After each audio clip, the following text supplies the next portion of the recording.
Heart beat scan ఒక్క second లోనే world class 640 slide CT scan ఇప్పుడు మీ విస్టా ఇమేజింగ్ బంజారా హిల్స్ లో.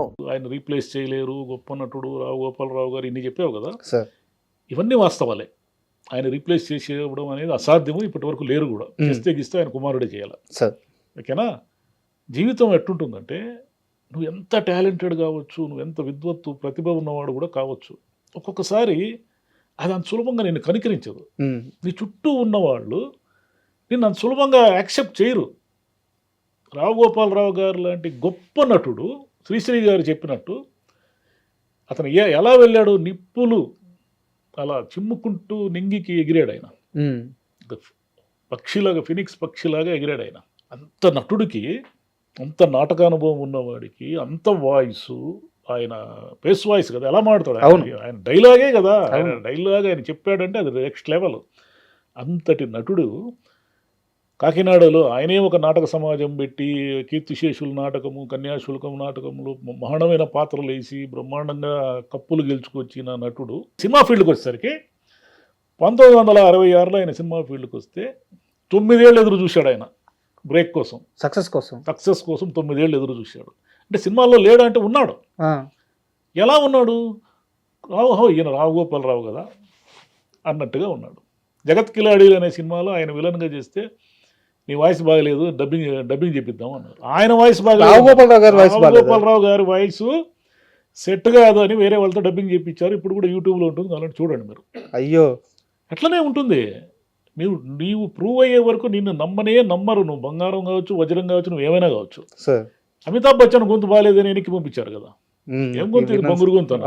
ఆయన గొంతు తిప్పితే ఎట్లుంటుంది? ఇప్పుడు రావు గోపాలరావు గారు 66లో భక్త పోతనలో వస్తే చిన్న చిన్న వేషాలు, అసిస్టెంట్ డైరెక్టర్ కూడా పనిచేశారు ఆయన.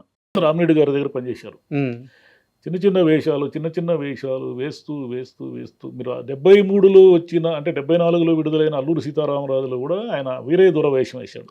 ఎంత చిన్న క్యారెక్టర్ అది.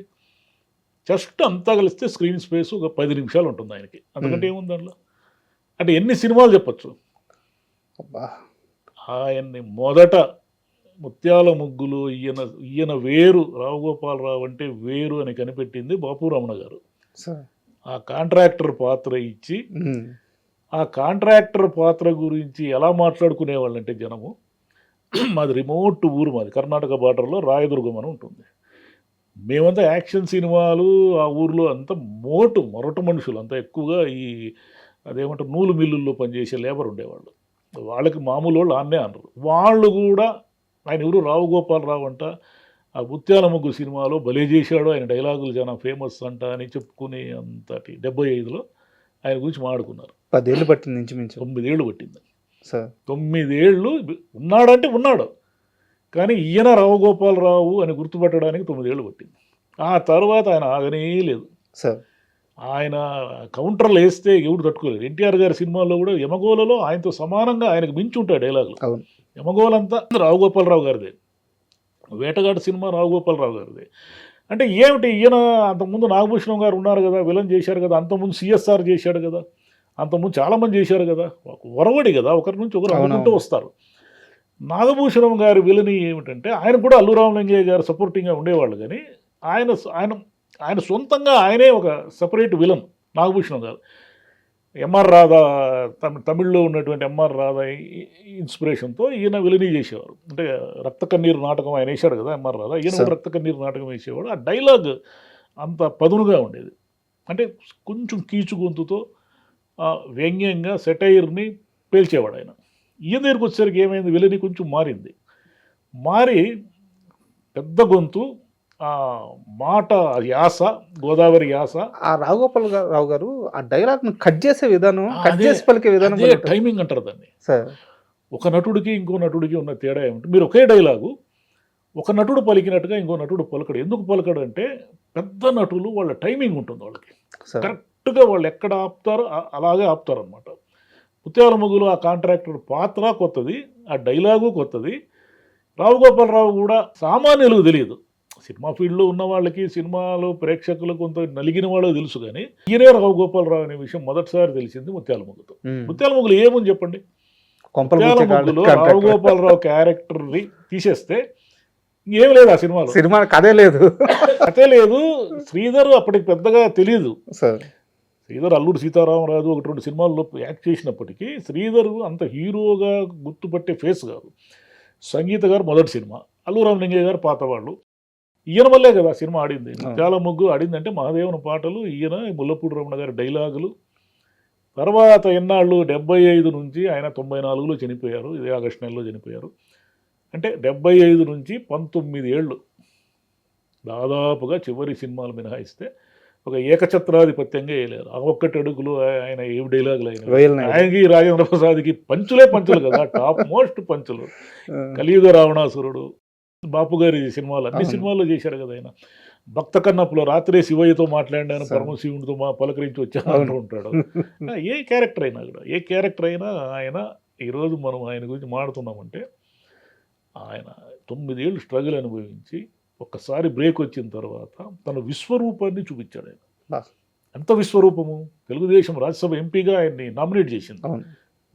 రాజకీయాల్లో ఉన్నారు ఆయన, సినిమా ఫీల్డ్లో ఉన్నారు, ఎందరికో ఎన్నో తెలియని సహాయాలు చేశారు, ఎన్నో చేశారు ఆయన. కానీ చరిత్ర మామూలుగా తనను తాను ఒకసారి రిపీట్ చేసుకుంటుంది. రావుగోపాలరావు తెలుగుదేశం రాజ్యసభ సభ్యులుగా చేశారు, టాప్ మోస్ట్ సినిమాల్లో విలన్గా చేశారు. అసలు ఆయన లాంటి విలను, ఆయన లాంటి నటుడు, ఆయన లాంటి క్యారెక్టర్ ఆర్టిస్ట్, మీరు జోబు దొంగ అనే సినిమా ఉంది, జోబు దొంగలో అద్భుతమైన నటన అయింది. జోబు దొంగ విలన్ కాదు ఆయన, జోబు దొంగలో పోలీస్ శోభన్ బాబు గారి తండ్రిగా చేశారు. అంతటి నటుడు మరణించిన తర్వాత ఆ వారసత్వం ఆటోమేటిక్గా మనకు ఎలాగైతే బ్యాంక్ డిపాజిట్లు మన చేతికి వస్తాయో అలా రావాలి కదా, కానీ రాలేదు. రావు రమేష్ గారికి ఎంతమంది అవకాశాలు ఇచ్చారు, ఆయన మళ్ళీ బ్రేక్ తీసుకోవడానికి ఎంత టైం పట్టింది?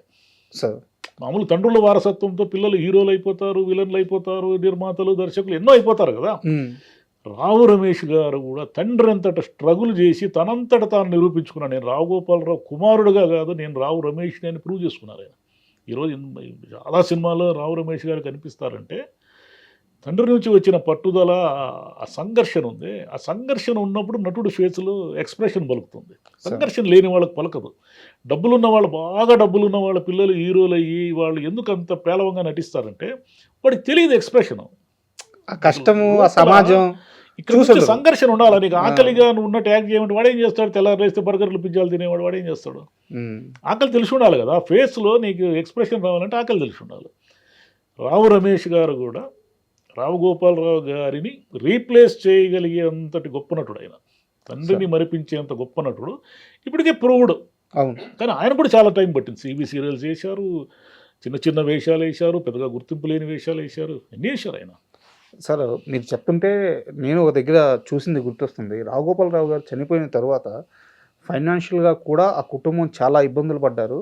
ఆయన ముందుగా వారి కొడుకు రావు రమేష్ గారు కెమెరా డిపార్ట్మెంట్ వైపు వెళ్ళి అక్కడ స్ట్రగుల్ అయ్యి తర్వాత సీరియల్స్లో చేసి చాలా ఇబ్బంది పడి అక్కడి నుంచి సినిమా అవకాశాలు తెచ్చుకొని మరీ స్క్రాచ్ నుంచి మొదలు పెట్టారు.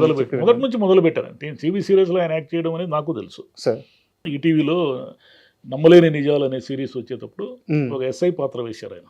ఓకే, రావు రమేష్ గారు. చిన్నది అది ఈటీవీలో రాత్రి 10:30కు వచ్చేది. అదేం పెద్ద ప్రాముఖ్యత ఉన్న సీరియల్ కూడా కాదు. మీరు దానికి డైరెక్టరా? నేను దానికి ఇది డైలాగ్ స్క్రీన్ ప్లే రాశాను. ఓకే, చిన్నగా అదేం పెద్ద పేరున్న సీరియల్ కాదు, క్రైమ్ సీరియల్ అది. అప్పుడు ఎవరో చెప్పారు సారు ఫలానా అంటే నేను పరిచయం కూడా చేసుకున్నా. ఆయన గుర్తుండకపోవచ్చు, నాకు గుర్తుంటుంది కదా రావు రమేష్ గారు అంటే. అట్లనే పరుచూరి గారు కూడా ఈ మధ్య ఎక్కడో ఇంటర్వ్యూలో చెప్పారు, రావు గోపాలరావు గారు చనిపోయినాక ఇది అబ్బాయి వేషాల కోసం వచ్చాడు, ఆయన గొప్ప నటుడు అయ్యాడు అని పొగిడాడు. అంటే ఆయన కష్టపడ్డాడు, అవస్థలు పడ్డాడు. రావు గోపాలరావు కుమారుడుగా ఆయన ఏమి లెగసీ తీసుకుని వన్ ఫైన్ డే ఆటోమేటిక్గా ఆయనకేమి ఇప్పుడున్నంత లిఫ్ట్ రాలేదు. చాలా మెట్లు ఎక్కుతూ ఎక్కుతూ ఎక్కుతూ కష్టపడి ఒక దశకు వచ్చేసాడు ఆయన. అంటే తండ్రిలో ఉన్న ఆ సంఘర్షణ వారసత్వంగా ఈయనకు కూడా వచ్చింది. అదే అదృష్టమైంది. అది ఆయన మొహంలో కూడా రావు రమేష్ గారు విలని కానీ క్యారెక్టర్ ఆర్టిస్ట్ కానీ కామెడీ కానీ ఏం చేసినా ఆ ఎక్స్ప్రెషన్ కరెక్ట్గా పలుకుతుంది. అది చాలా అదృష్టం. తండ్రులు ఆస్తులు ఇస్తారు, డబ్బులు ఇస్తారు, బ్యాంక్ బ్యాలెన్స్లు ఇస్తారు, నటన ఎంతమందికి ఇచ్చారు. And for more videos, please subscribe to iDream. Please subscribe to iDream. Please subscribe iDream. And please subscribe to iDream. For more videos, subscribe to iDream.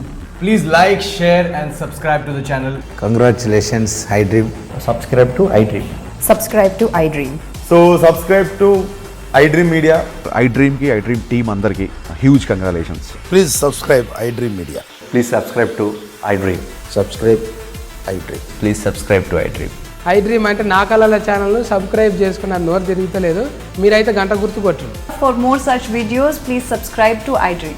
Subscribe to iDream. Please subscribe to iDream. Please subscribe iDream Media. Please do subscribe to iDream. Please subscribe to iDream Media. For best entertainment and information, please subscribe iDream. And don't forget to subscribe to iDream.